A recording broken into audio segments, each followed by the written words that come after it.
என்னடி நல்லா வெயிட் போட்டுக்க போல, தொப்பை எட்டி பாக்குது. ஹே பொறுக்கி, நான் பிரெக்னெண்டா இருக்கேன்டா. 7 மாசம். என்னது 7 மாசமா? என் கூட பிரேக்கப் ஆகி 6 மாசம் தாண்டி ஆகுது.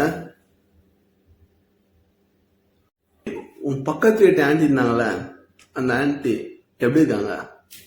ஏண்டா இன்னுமா நீ திருந்தல? அந்த ஆன்டினால தானே நம்ம 2 பேருக்குள்ள பிரேக்கப் ஆச்சு. மறுபடியும் நீ அந்த ஆண்டி பத்தி கேக்குற? சி, நீ எல்லாம் ஒரு மனுஷனா? உன் ஹஸ்பண்ட் என்ன வேலை பாக்குறான்? துபாயில இருக்காரு. ஒட்டகம் தானே மேய்க்கிறான் ஃபாரின்ல அவன். நிறுத்து. நீ என்ன லவ் பண்ணும் போது குடிச்சிட்டு ஊரை தானே சுத்திட்டு இருந்த. இதுல 2 பெட்டி கேஸ் வேற. போடா. குழந்தை பிறந்ததுக்கு அப்புறம் என் பேர் தானே வைப்ப? இல்ல இல்ல, உனக்கு முன்ன ஸ்ரீதர்னு ஒருத்தனை லவ் பண்ணிருக்கேன்ல, அவன் பேரை தான் வைக்க போறேன். அடுத்த குழந்தைக்கு வேணா உன் பேரை வைக்க ட்ரை பண்றேன்.